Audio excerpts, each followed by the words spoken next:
সহজ ও সরল মানুষের বিপদে স্বয়ং ঈশ্বর এসে পাশে দাঁড়ান। বিপদে তিনি ত্রাণ করেন। আপনারা শুনছেন কথামৃতের অমৃত কথা। আজ শুনুন মজার একটা গল্প, সমর্পণের গল্প, বিশ্বাসের গল্প। আপনারা শুনবেন সবই রামের ইচ্ছা। একটি গ্রামে একজন খুব সহজ সরল পরোপকারী রাম ভক্ত মানুষ বসবাস করত। সারাদিন সব কাজেই সে রামের ইচ্ছাই প্রতিফলিত হতে দেখতে পেত। মুখেও সে সব সময় বলতো, যা হচ্ছে সব রামের ইচ্ছায়। একদিন রাতে খাওয়া দাওয়ার পর সে চণ্ডী মণ্ডপে বসে রামের চিন্তা করতে করতে তামাক খাচ্ছিল। এমন সময় কয়েকজন ডাকাত লুটপাট করে চুরি করা মালগুলো নিয়ে সেখান দিয়ে যাচ্ছিল। তারা রাম ভক্তটিকে দেখে বলল, ভারী মোটগুলো বয়ে দিতে। উপকারী লোকটি ওই অত ভারী ভারী মোট সব বয়ে নিয়ে চলল ডাকাতদের সঙ্গে। এমন সময় হঠাৎ পুলিশ এসে পথ আটকাল। ডাকাতের দল পালিয়ে গেল, আর চোরাই মালসহ ধরা পড়ল ওই নিরীহ রাম ভক্তটি। পুলিশ তো তাকেই ধরে নিয়ে গেল হাজতে। পরদিন তাকে হাজির করা হলো আদালতে। বিচারক তো অবাক ওই লোকটিকে কাঠগড়ায় দেখে। তিনি জানতেন এই লোকটি নিপাট ভালো মানুষ, তিনি ভক্ত। তাই তাকে সুযোগ দিলেন প্রকৃত ঘটনা খুলে বলার জন্য। ভক্ত লোকটি হাত জোর করে বলল, হুজুর, রামের ইচ্ছায় আমি রাতের খাবার খেলাম। তারপর তাঁর ইচ্ছাতেই গিয়ে বসেছিলাম চণ্ডী মণ্ডপে। আর রামের ইচ্ছায় ডাকাতের দল তখন সেখান দিয়ে ডাকাতি করে ফিরছিল। ওই পথেই রামের ইচ্ছায় তারা আমাকে তাদের মাল বয়ে দিতে বলল।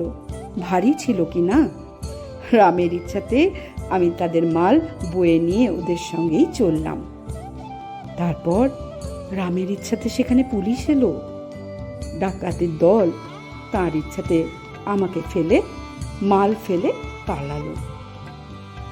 রামের ইচ্ছাতেই পুলিশ আমাকে ধরল, আর রামের ইচ্ছাতেই আমি এখন আদালতে হুজুরের সামনে। বিচারক এই গল্পটি শুনলেন মন দিয়ে ও বুঝতে পারলেন প্রকৃত ঘটনাটি আসলে কি ঘটেছিল। তিনি পুলিশকে আদেশ দিলেন প্রকৃত অপরাধীদের খুঁজে বের করতে এবং রাম ভক্তটিকে বেকসুর খালাস করে দিলেন, ছেড়ে দিলেন। এই গল্পটি বলে শ্রীরামকৃষ্ণদেব বলেছিলেন, এমন আত্মসমর্পণ চাই। আরেকটি গল্প এই প্রসঙ্গে বলা যায়। চম্পা সরোবরে স্নান করতে এসেছেন রাম ও লক্ষ্মণ।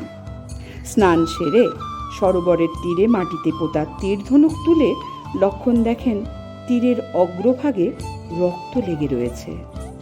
অকারণে অজান্তে প্রাণী হত্যা করে ফেলেছেন ভেবে তাড়াতাড়ি মাটি খুঁড়ে দুই ভাই দেখলেন আহত ও রক্তাক্ত হয়ে চুপ করে পড়ে আছে মস্ত বড় একটি ব্যাঙ।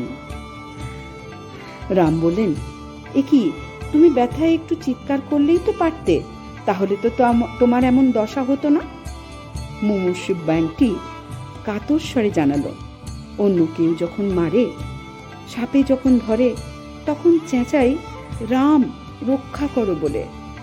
আর এখানে দেখছি রাম আমাকে মারছেন, তখন আর কাকে ডাকবো প্রভু? এমন নির্ভরতা চাই ঈশ্বরের উপর। রাখলে তিনিই রক্ষা করবেন, মারলে তিনিই মারবেন। ঈশান মুখোপাধ্যায়কে ঠাকুর শ্রীরামকৃষ্ণদেব খানিক তিরস্কারের ছলেই একবার বলেছিলেন, ঈশ্বরের ইচ্ছা সংসার করা তুমি বলছো, যখন স্ত্রীপুত্র মরে তখন কেন ঈশ্বরের ইচ্ছা দেখতে পাও না? যখন খেতে পাও না, দারিদ্র, তখন ভগবানের ইচ্ছা দেখতে পাও না কেন? এভাবেই কখনো দৃষ্টান্ত দিয়ে, কখনো মর্মে আঘাত দিয়ে শিক্ষা দিয়েছেন ঠাকুর। ঈশ্বরে সম্পূর্ণ সমর্পণ করতে বলেছেন। আবারও আসবো আমি এমন অমূল্য সুন্দর গল্পের ডালি নিয়ে। নমস্কার।